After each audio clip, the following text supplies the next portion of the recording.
Magandang tanghali Luzon, Visayas at Mindanao. Narito na ang nagkakaisa at pinakamalawak na pagbabalita. Sa pangunguna ng Presidential Communications Office na kinabibilangan ng Philippine Information Agency, Philippine News Agency, Presidential Broadcast Service, IBC at PTV, ihahatid namin ang mga komprehensibo at mahalagang balita mula sa iba't ibang bahagi ng bansa. Mula sa PTV, ako si Alan Francisco.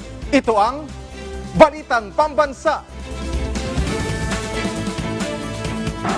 Ngayong tanghali sa Balitang Pambansa, Pangulong Ferdinand R. Marcos Jr. kinilala ang sakripisyo ng mga bayani sa pagkamit ng kasarinlan, kapayapaan at kaawang-gawa, sentro ng mensahe ng Pangulo ngayong araw ng Kagitingan.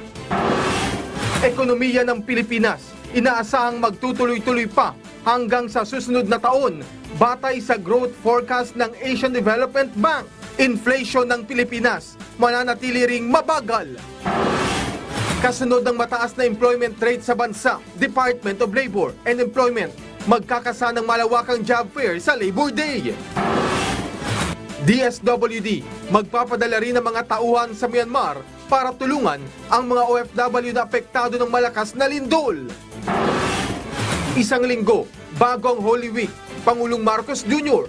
pinatitiyak sa mga ahensya ng pamahalaan ang ligtas at maayos na biyahe ng mga pasahero. At ilang biyahe naman pa Bicol, fully booked na. Naiya, may safety measures sa mga pasahero para matiyak ang hassle-free na biyahe ngayong Semana Santa. Una sa ating mga balita, kinilala ni Pangulong Ferdinand R. Marcos Jr. ang sakripisyo at legasiya ng ating mga bayani na nakipaglaban para sa ating kasarinlan. Sa kanyang talumpati sa Bataan ngayong araw ng Kagitingan, binigyang diin din ng Pangulo ang importansya ng pagkakaisa. Si Kenneth Pasyente ng PTV sa Balitang Pambansa, live. Yes, Alan, kaisa nga ng sambayanan si Pangulong Ferdinand R. Marcos Jr. sa paggunita ng ika-83 taong anibersaryo ng Araw ng Kagitingan ngayong taon. Pinangunahan niya ang pagdiriwang nito dito mismo sa Bataan kung saan ilang aktibidad ang isinagawa. Kabilang na riyan ang pag-aalay ng Pangulo ng Bulaklak sa Dambana ng Kagitingan dito sa Mount Samat National Shrine bilang pagpupugay sa mga veteranong Pilipino at Amerikano ng ikalawang digmaang pandaigdig. Sa talumpati ng Pangulo, binigyang diin nito ang naging ambag ng mga veterano na nag-alay ng kanilang buhay at kaligtasan para sa tinatamasang kapayapaan at kalayaan ng kasalukuyang panahon.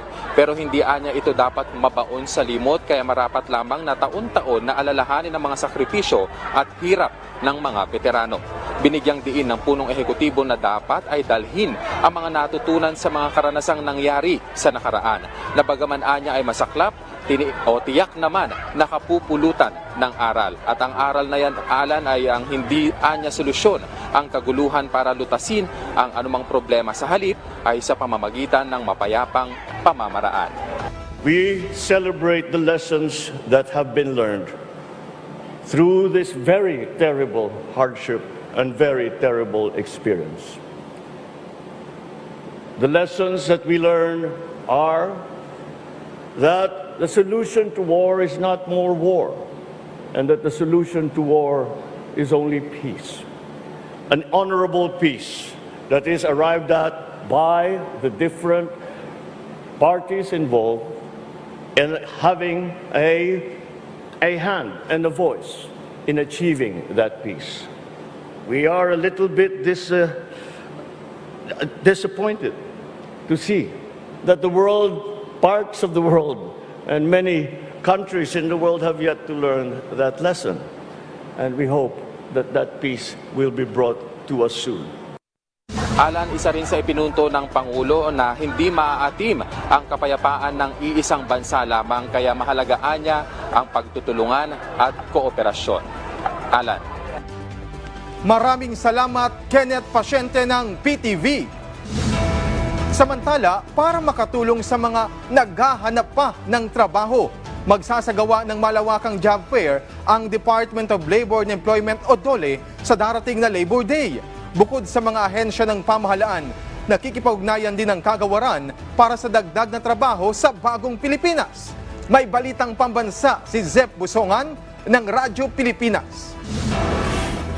Gagawing inspirasyon ng Department of Labor and Employment ang resulta ng Labor Force Survey nitong Pebrero kung saan malaki ang ibinaba ng bilang ng mga Pilipino na walang trabaho. Sa panayam ng Radyo Pilipinas, sinabi ni Labor Secretary Bienvenido Laguesma na patuloy nilang pagsusumikapan na makapagbigay pa ng maraming trabaho para sa mga Pilipino. Sa darating na Labor Day, meron po kaming malawakang jobs fair.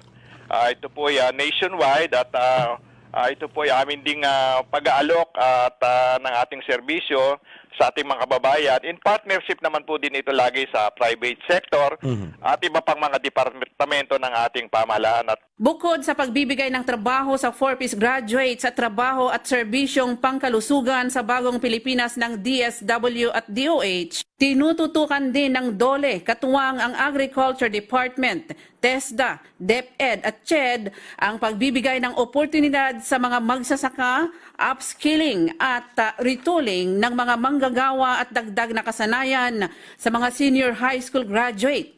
nandyan po ang programa ng pamahalaan, matulungan po sila. At again, yan po ay laging nakabatay sa mahigpit na tagubilin ng ating Pangulo. Pagsama-samahin ang mga resources ng pamahalaan at tiyakin na may iukol yan doon sa mga higit na nangangailangan at maiangat ang kanilang antas ng kabuhayan nang sila'y maging produktibong miyembro ng ating lipunan.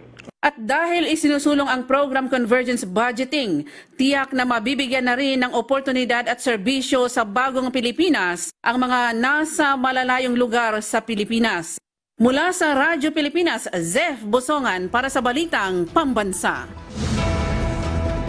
Tiniyak ng Malacanang na hindi hihinto ang hakbang at programa ng pamahalaan para higit pang makapagbukas ng mas maraming oportunidad na trabaho para sa mga Pilipino. Ramdam naman ng ating mga kababayan ang epekto ng pagsisikap na ito ng administrasyon ni Pangulong Ferdinand R. Marcos Jr. Si Christian Bascones ng PTV sa Balitang Pambansa.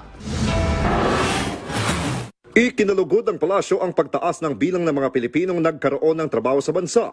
Ayon kay PCO Undersecretary at Palace Press Officer, Attorney Claire Castro, patunay lamang ito na epektibo ang ginagawang mga hakbang ng pamahalaan para makapagbigay ng trabaho sa mga Pilipino. Gayunman, hindi hihinto ang pamahalaan sa mga programa na magpapalakas sa oportunidad sa bansa. Batay sa tala ng Philippine Statistics Authority or PSA, mula sa 2.16 million unemployed, bumaba ito sa 1.94 million. Bumaba sa 10.1% ang underemployment rate nitong Pebrero 2025 mula sa 12.4% noong February 2024. Patuloy rin ang pagbuti ng uri ng mga trabaho kung saan nadagdagan ng 1.7 million ang mga nasa full-time employment, dagdag na 1.1 million naman para sa mga middle and high profession, at dagdag na 151,000 na mga nagtatrabaho bilang sahuran at regular na empleyado. Dahil na rin sa patuloy na pagbibigay prioridad ng pamahalaan sa mga proyekto na lumilikha ng dekalidad na trabaho, kasama sa mga layunin ng pag-akit sa mga foreign investments, pagpapalakas ng sektor ng negosyo, at pagpapatuloy ng malalaking infrastructure projects sa energy, transportation at digital connectivity. Ramdam na ng mga Pilipinong manggagawa ang mga magandang epekto nito, tulad ng mga BPO employees na sina Kenneth at Celica. Mas efficient ngayon kasi we use digital na. We use internet, social media when it comes to posting ng job. Kaya mas madaling nakahanap ng trabaho. Para noon na mas marami pong pagpipilian na trabaho ngayon compare nung mga past years. Samantala, mula sa 48.49 million noong Enero, tumaas ang bilang ng mga empleyado sa 49.15 million noong Pebrero, katumbas ng 96.2% employment rate o 668,000 na kalagdagang Pilipinong may trabaho sa loob lamang ng isang buwan. At dahil political season na ngayon, mas nakatulong pa ito para sa pagbukas ng mas maraming oportunidad ng trabaho at inaasahan na tatagal pa ito hanggang sa susunod na mga buwan. Dito talaga sa February, nakita natin na mayroon na tayong na pipick up na dagdag sa empleyo dahil nga sa political organization, yung mga siguro yung mga ini-employ ng political organization, which is about 41,000. So tama ka, directly mayroon tayong nakikita, and yes, most probably this will continue until May. And that in a way induce seasonality. Naniniwala naman ang Department of Finance na mas makakatulong sa pagbubukas sa mga oportunidad ang suporta na ibinibigay ng pamahalaan sa mga namumuhunan sa bansa. Gayunman, hindi hihinto ang pamahalaan sa mga ginagawang programa na magpapalakas sa labor force sa bansa. Mula sa PTV Manila, Christian Bascones, Balitang Pambansa. Inaasahang magtutuloy-tuloy ang paglago na ekonomiya ng Pilipinas hanggang sa susunod na taon. Batay sa latest forecast ng Asian Development Bank, tataas sa 6% ang economic growth ng bansa ngayong taon, habang 6.1% naman sa taong 2026.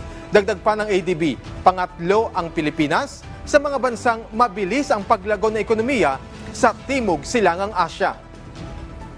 Ang tuloy-tuloy na pagibigay prioridad ng pamahalaan sa mga social services at mahalagang proyektong pang-infrastruktura, kasama na ang pagtugon sa inflation, ang magpapatibay sa paglago na ekonomiya ng Pilipinas. Kabilang din ang malakas na domestic at global demand para sa mga semiconductor na tinututukan ng Marcos Jr. Administration.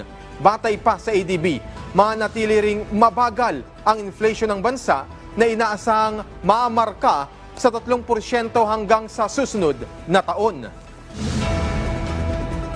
Maglalaan ang Department of Agriculture ng hanggang 5 milyong pisong pondo para tulungan ang mga magsasaka ng sibuyas sa Nueva Ecija na apektado ng army worms o harabas. Ayon kay Agriculture Secretary Francisco Chu Laurel Jr., magtatayo rin sila ng kauna-unahang Onion Research and Extension Center sa bansa para buhayin ang industriya ng sibuyas na itatayo sa Bungabon, Nueva Ecija. Magbibigay din sila ng technical assistance at training sa mga kooperatiba ng mga magsasaka ng Bungabon para tumaas ang produksyon ng kanilang mga sakahan. Target ng DA na gawing self-sufficient ang Pilipinas sa produksyon ng sibuyas, alisin ang pangailangan sa mga importation at dagdagan ng kita ng mga lokal na magsasaka. Alinsunod yan sa direktiba ni Pangulong Ferdinand R. Marcos Jr. na tiyakin ang food security sa Pilipinas. Ang mga magsasaka sa Region 10 nakatanggap po ng mga kagamitang pansaka mula sa Department of Agriculture. Ang naturang tulong inaasahang magpapababa sa poverty incidence sa rehiyon. May balitang pambansa si Romy Kapinpuyan ng Radyo Pilipinas, Cagayan de Oro.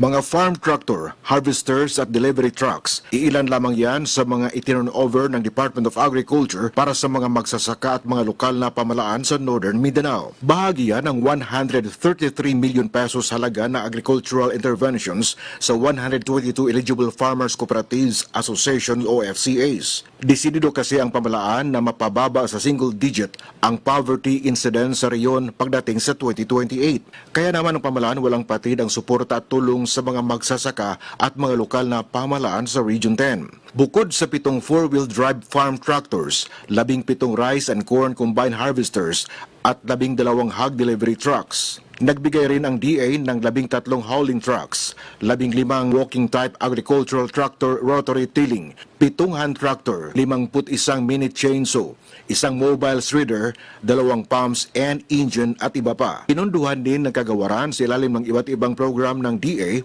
ang small farm equipment at farming inputs and materials gaya ng knapsack sprayer, grass cutter, fertilizer, chicken net at hybrid white corn seeds. Hinimok naman ng DA ang mga magsasaka at mga LGU na magparehistro sa kanilang information system para maging maayos at mabilis ang pagpapatupad ng mga programa ng pamalaan para sa kanila. Ang mga ganitong inisyatiba ay pagtalima lamang sa direktiba ni Pangulong Ferdinand Marcos Jr. na tulungan ang mga Pilipinong magsasaka. Mula sa Radyo Pilipinas, Cagayan de Oro, Romy Kapinpuyan para sa Balitang Pambansa. Si Pangulong Ferdinand R. Marcos Jr. binigyang pugay ang mga uniformed personnel na nagbuwis ng buhay para sa bansa. Tulong pinansyal sa mga naulilang pamilya, ipinagkaloob din ng pamahalaan sa ilalim ng Comprehensive Benefits Social Package ngayong araw ng Kagitingan. Si Clazel Pardilla ng PTV sa Balitang Pambansa, live. Clay. Alan, binigyang pugay ni Pangulong Ferdinand R. Marcos Jr. ang mga bayaning uniform personnel na nasawi habang ginagampanan ang kanilang tungkulin. Kasabay nito, nag-abot ng pinansyal na tulong ang pamahalaan para sa kanilang mga naiwang pamilya. Bilang pagdiriwang sa araw ng kagitingan, kinilala ni Pangulong Marcos ang kabayanihan ng mga sundalo, pulis at iba pang uniform personnel na nagbuwis ng buhay habang naglilingkod sa ating bayan. Namahagi ng tulong pinansyal ang pamahalaan sa ilalim ng Comprehensive Benefit Social Package. Layo ng CBSP na makatulong sa mga naiwang pamilya ng mga uniform personnel na nasawi habang ginagampanan ang kanilang mga tungkulin. Ayon sa Presidente, matagal na itong hinihintay ng mga benepisyaryo. Kaya nang malaman ng Pangulo na nagkakaroon ng delay o pagtatagal, mabilis niyang ipinag-utos ang agarang paglalabas ng tulong para sa mga benepisyaryo. Sabi nila sa akin, masyado kasi mahaba ang proseso, mahaba ang komplikado, mga documentary requirements at kung ano-ano. Ay kako hindi siguro tama yan. Dahil bakit naman mahaharang ang ating ibinibigay na tulong sa mga pamilya ng mga nasawi. Kaya ang aming ginawa ay sabi ko, kami na, tayo na ang magbuo ng mga dokumento. Tayo na ang mag-ayos ng kanilang mga pangangailangan upang maging mas makabuluhan ang ating selebrasyon sa araw ng kagitingan, upang mas mabibigyan ng kahulugan ang ating ginagawa ngayong araw na ito. Higit 60 benepisyaryo ang nakatanggap ng tig 250,000 pesos na financial assistance mula sa gobyerno ngayong araw. Sa kabuuan, 500,000 piso ang ibibigay sa kanila na matatanggap nila ng 2 tranche. Naglaan din ng iba't ibang uri ng benepisyo ang pamahalaan, gaya na lamang ng scholarship, tulong medikal, kabuhayan at trabaho. Hindi man kasi masusuklian ang kanilang sakripisyo para sa bayan na iparamdam ng administrasyon ni Pangulong Marcos ang presensya ng pamahalaan para sa kanilang mga naulilang pamilya. Yan na muna ang pinakahuling balita. Balik sa iyo, Alan. Maraming salamat, Clazel Pardilla. Samantala, walang nakikitang pagtaas sa mga tinitingnang parametro o parameter ang PHIVOLCS sa Bulkang Canlaon matapos ang naging explosive eruption nito kahapon. Ayon kay PHIVOLCS Director Teresito Baculcol, na natiling nasa alert level 3 ang bulkan, kung saan may posibilidad pa rin na maulit ang nangyaring short-lived o lived eruption tulad kahapon na kauna-unahang nangyari noong nakaraang Disyembre. Paliwanag ni Baculcol, bago ang pagputok kahapon, bumaba ang naitalang sulfur dioxide emission at ayon pa sa PHIVOLCS, mananatili pa rin ang 6-kilometer danger zone sa ilalim ng alert level 3. Kaya hindi pa pwedeng makabalik ang mga una ng lumikas at nananatili sa mga evacuation center para na rin sa kanilang kaligtasan. Tayo nakitang pag-increase sa monitored parameters. Hindi pa natin kailangang itaas yung alert level from alert level 3 to alert level 4. Now, hindi rin natin pwede pa munang ibaba yung alert level 3 from alert level 3 to alert level 2 kasi nga po as we've seen yesterday, nagkaroon pa po ng eruption and we have to assess this on a day-to-day basis.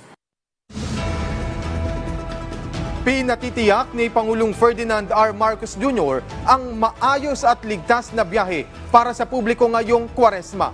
Binigyang direktiba ng punong ehekutibo ang Department of Transportation na paigtingin ang monitoring ngayong marami sa ating mga kababayan ang uuwi sa kanilang mga probinsya. Inatasan din ang iba pang mga attached agency ng DOTR na bantayan ang mga terminal ng bus, mga pantalan, maging ang mga paliparan upang matiyak na may iwasan ang anumang delay sa mga biyahe. Inalerto na rin ang law enforcement agencies para maiwasan ang anumang untoward incident ngayong Semana Santa. Alam naman po natin na may mga pagkakataon na nagkakaroon din pa rin. Hindi natin maiiwasan na mayroong mangyayaring mga aksyon, mga krimen at hindi dapat matulog. Yan po ang direktiba ng Pangulo. Hindi dapat matulog kahit Holy Week, kahit bakasyon ng karamihan. Hindi dapat nagbabakasyon ang gobyerno. Patuloy pa rin po ang pagsasagawa ng mga monitoring at ang pagtulong sa ating kapwa Pilipino. Nananatiling maluwag pa at nakauupo ang mga pasaherong dumarating sa PITX para umuwi sa kanilang mga probinsya ngayong papalapit na ang Semana Santa. Si JM Pineda ng PTV sa Balitang Pambansa Live. JM?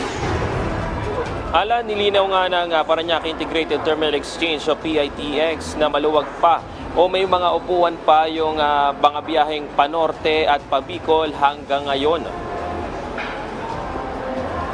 Sa kabila ng pabugso-bugsong pagdating ng mga tao sa PITX ngayong umaga, nanatili pa rin daw na may mga biyaheng masasakyan ang mga pasahero na uuwi sa Bicol Region.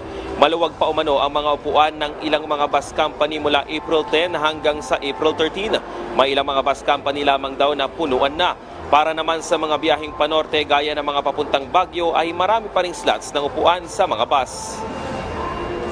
Simula ngayon hanggang April 13 hindi pa naman fully booked specifically for Bicol Region. Yung other trips natin, lalo na kung hindi naman kayo pupunta ng Bicol, kung pupunta kayo ng North, marami pa rin po available na trips, Pero kung iniisip natin na habol tayo for Bicol Region na makapagbiyahe during this before Holy Week, pwede naman po kayong pumunta dito for walk-in na makabili ng tickets dahil usually nare-replenish naman yung buses natin.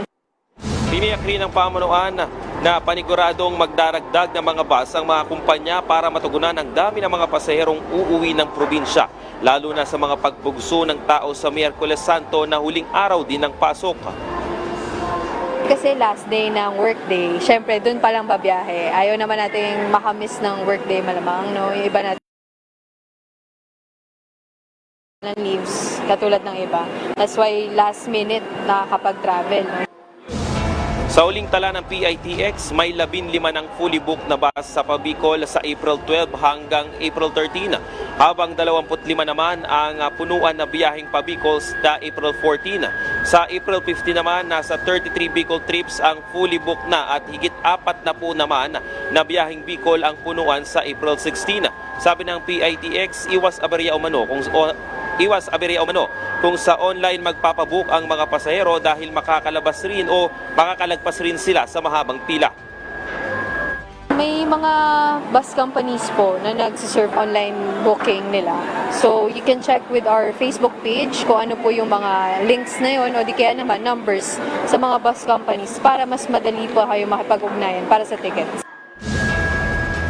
Alan, sabi rin ng pamunuan na paalala nila na dapat magbaon din ng mahabang pasensya itong mga pasaherong may bit-bit ng mga malalaking bagahe.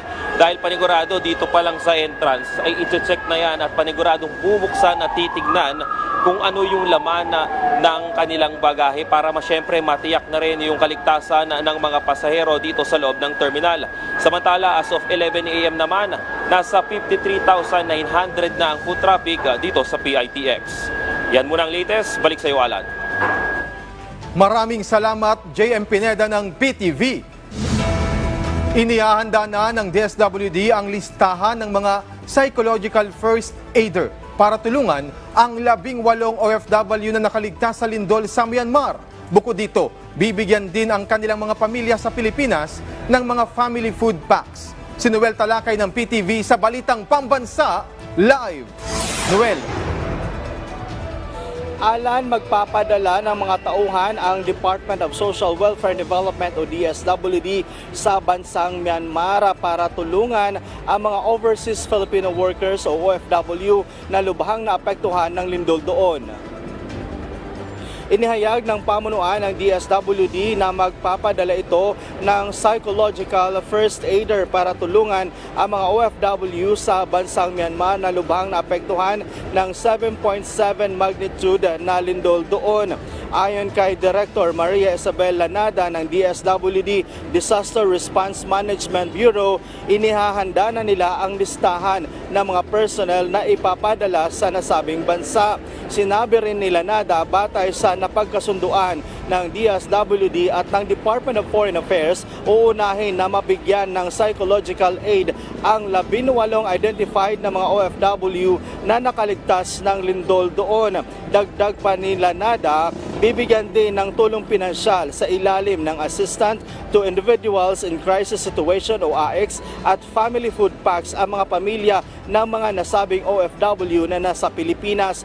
Ang DSWD ay nananatiling nakatuon sa pagsisiguro ng habang nagre-responde ang ahensya sa mga sakuna, tutugunan din nila ang mga pangangailangan at recovery ng mga apektado ng isang sakuna doon. Ayon yan kay Director Lanada ng DSWD. Alan, sinabi rin ni DSWD Director Maria Isabel Lanada na ang pagpadala nila ng mga psychological first aider doon sa bansang Myanmar ay may koordinasyon sa Department of Health. Alan? Maraming salamat, Noel Talakay.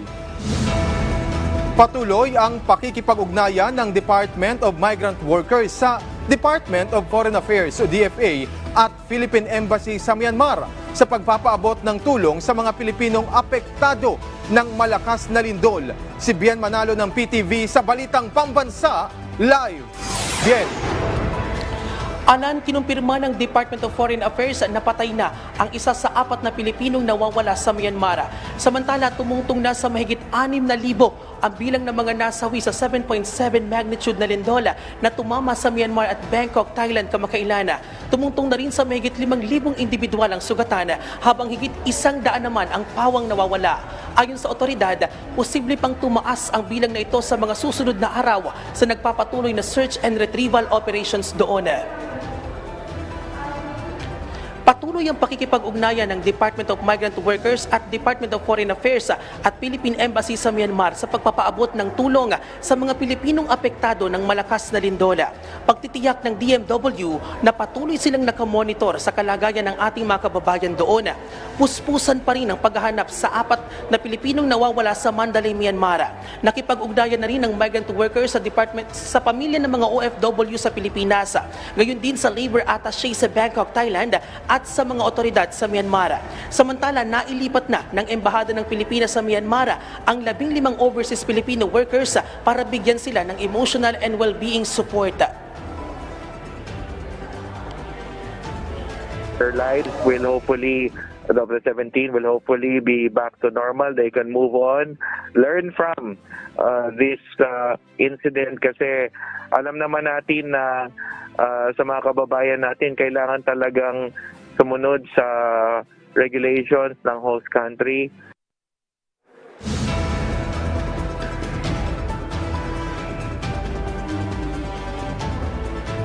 Sa panayam naman ng Radyo Pilipinas kay DOH spokesperson Assistant Secretary Albert Domingo, sinabi nito na handa ang Health Department na magpadala ng karagdagang contingent sa Myanmar sakaling kailanganin o hilingi ng gobyerno ng Myanmar. Siniguro ni ASEC Domingo na self-sustaining ang Philippine Emergency Medical Assistance Team o PMAT na nasa Myanmar na ikinategorya pa nga ng World Health Organization bilang Type 1 Fixed Hospital. Sa ngayon ay may 3 PMAT team sa Myanmar na may tighigit 100 miyembro. Tinitingnan na rin ng team mula sa National Bureau of Investigation ang mga DNA sample mula sa kaanak ng mga nawawala.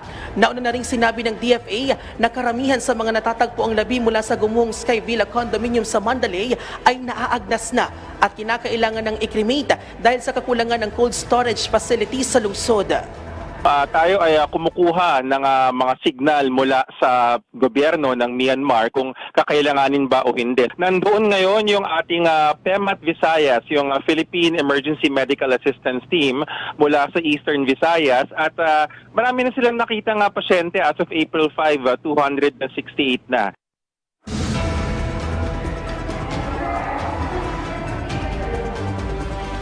Alan, nakahanda naman ang Department of Foreign Affairs na i-repatriate ang ating mga kababayang naapektuhan ng malakas na lindol na nais bumalik ng Pilipinas.